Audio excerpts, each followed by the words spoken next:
A primeira abertura de Dona Felícia com Henrique Teixeira estabeleceu entre ambos uma confidência constante sobre o delicado assunto do casamento da Amália. Ambos empenhavam-se na realização desse projeto, do qual esperava cada um a aventura daquela pessoa que lhe era tão cara. Se a graça às dotes da moça tinham cativado a simpatia do doutor, já que a estimava como outra Julieta, também Dona Felícia, seduzida pelo entusiasmo do amigo que queria o hermano como a um filho e parecia seu caráter leal e generoso. Logo no dia seguinte, aflita com o modo porque Amália recebera a ideia de casamento e o terror que se possuíra, a mãe comunicara ao médico esse fato tanto mais inexplicável quanto a filha traía seus menores gestos de amor irresistível por hermano. Henrique Teixeira compreendeu logo o sentimento da Amália. Essa moça, outrora tão positiva, pairava logo no mundo da fantasia.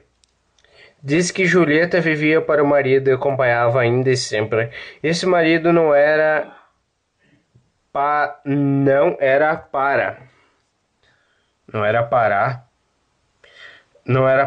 a moça um viúvo.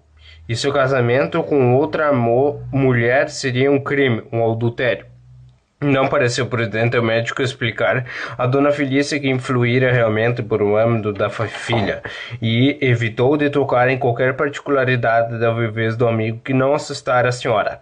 Atribuiu o espanto e emoção da moça à repugnância de que ela mostrara sempre pelo casamento e de anterior fora informada. Dona Felícia aceitou esta razão porque não descobria outra, e combinou com Teixeira nos meios de destruir aquela prevenção.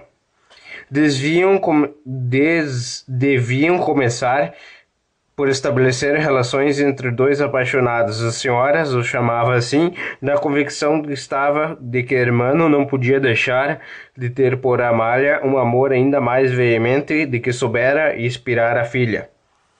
O doutor incumbinou-se de apresentar hermano em casa do Sr. Veiga. Essa tarefa não era tão fácil como parecia. Ele tinha de lutar com duas regras invariáveis da que amigos submeteram a sua existência desde a viuvez, quando não se achava nos seus dias negros dominados pela obsessão que era talvez uma recaída do letargo causado pela morte da mulher.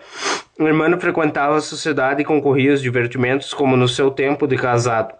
Encontrando nos bailes alguma amiga de Julieta, dançava com ela e a festejava. Não tinha os cestros do viúvo. Não se enternecia, nem suspirava, falando do golpe que sofrera. Ao contrário, mostrava-se um doce regozijo a viver recordações de sua felicidade. Mas também repelia toda inovação. A sua vida parava no momento que Julieta morrera, deixando só e, portanto, mutilando-se ao ser.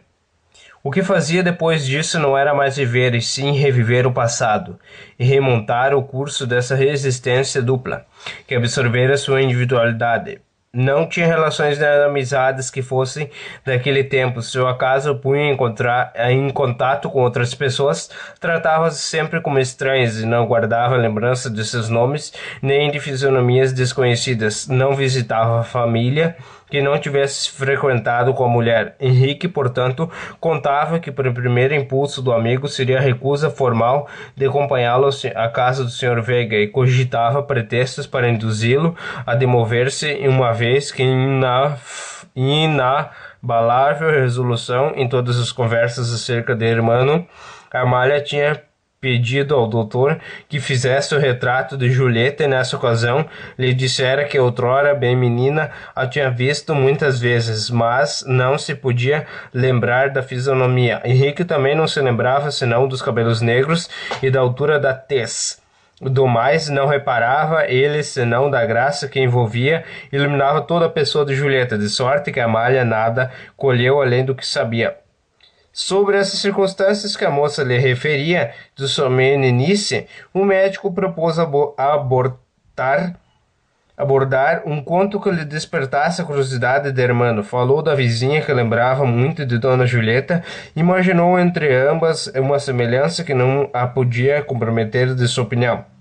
Amália era uma beleza deslumbrante que ofuscava outra. Hermano não mostrou o menor desejo de conhecer a moça e quando Teixeira convidou para acompanhá-lo à casa do Sr. Veiga, ele respondeu simplesmente: Não o conheço. Mas ele te visitou quando mudou-se para tua vizinhança, disse minha senhora? Não sei. O doutor compreendeu que só havia um meio para arrancar o amigo daquela vida abstrata. Era perturbar o seu recolhimento, quebrar os seus hábitos, agitar o espírito. Antes de fazê-lo, hesitou. Tinha ele certeza de dar felicidade ao irmão? Não seria cruel dissipar-lhe a doce ilusão de que vivia para lançar-lhe uma triste realidade? Era caso de refletir. O pavor que produzira em Amália a ideia de casar-se com o irmão deixou em seu espírito uma impressão profunda, que só mais tarde se foi desvanecendo. A chácara vizinha excitava-lhe nela um sentimento de repulsão. Desviava os olhos daquela direção, passava os dias fora para fugir com a vista que a lhe incomodava. Foi para Andaraí estar uma semana com a tia. A ausência acalmou a sua agitação. Voltando-se à casa, Dona Felícia acabou de tranquilizá-la. Disse-lhe que tivera aquela ideia, por desconfiar que Hermano lhe agradava, mas depois que ela rejeitava o partido, não deixava pensar mais nisto, pois nunca se casaria senão de sua livre vontade e com o homem que escolhesse. Mas ele, mãe, soube desse desejo? Perguntou Amália, inquieta. Não, foi só de lembrança minha. Ele não deu nenhum passo, se nem me conhece. Essa conversa dissipou o susto da moça. Aquele interesse que ela tinha tomado pela constância do viúvo tornou-se inocente como dantes. Ele podia, sem receio, sem vexame, abandonar-se de novo aos impulsos desse capricho. Voltou, pois, à contemplação e desvaneio, em que se esquecia observar os movimentos da habitação vizinha. Uma tarde, Hermano não veio como de costume sentar-se no banco de bambus. E ela impacientou-se com a demora. Lastimou Julieta por aquela primeira inconstância, e afigurou-se de ver a esposa desdenhada, suspirando na tristeza e abandono. Pouco depois, Hermano saiu à chácara acompanhado de Teixeira, e dirigiu-se para o sítio habitual, advertindo, porém, que não estava só. Arredondou-se e foi sentar-se longe com o amigo. Amália adivinhou então a causa da ausência que a afligira. Perdoou o irmão em nome de Julieta, coendou-se da contrariedade que ele devia sofrer naquele momento, e irritou-se contra Teixeira que viera disputar ao amigo do amor da mulher e obrigá-lo a parecer ingrato. À noite fechada, Amália via através da folhagem brilhar a luz do gás nas janelas que ela sabia serem dos antigos aposentos de Julieta, e nessa ocasião murmurava. Estar junto dela recordava-lhe então da vez que os vira ali outrora, dos beijos que Hermano dera na mulher e do rumor da noiva quando percebeu que alguém os espiava. E que ria de sua ternura, nesses momentos repreendia-se por aquela travessura de criança que lhe envergonhava. Henrique Teixeira lhe dissera os espantos aposentos, ainda estava com os de Julieta, o deixara? Que vontade não tinham de ver de novo, e agora que podia melhor apreciá-los, às vezes dirigia-se para o terraço, onde antigamente espreitava os noivos. Empreitara os noivos, mas a delicadeza de seus sentimentos a retinha. Repugnava-lhe espiar a casa alheia e abaixar-se essa curiosidade leviana. Notou, porém, as rótulas estavam constantemente fechadas. Portanto, ela podia, sem discriminação, aproximar-se dessas janelas. Para quê? Para entrar, para estar mais perto, para ter uma esperança vaga e ilusória de ver aquilo que fugia do olhar. Em uma noite cálida e abafada, a moça recostava-se à leva da grama.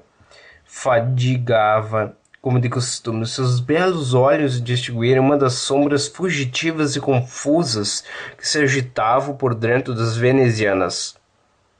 As rótulas estavam apenas cerradas, o que ela notou pela estreita faixa de luz que indicava o interstício das duas abas não ajustadas. O princípio teve escrúpulo, mas como era impossível enxergar como aquela fresta, deixou-se ficar. Instantes depois, a moça caiu nos bruços sobre o respaldo da grama, sufocando nos lábios o grito doloroso que lhe instalará no seio.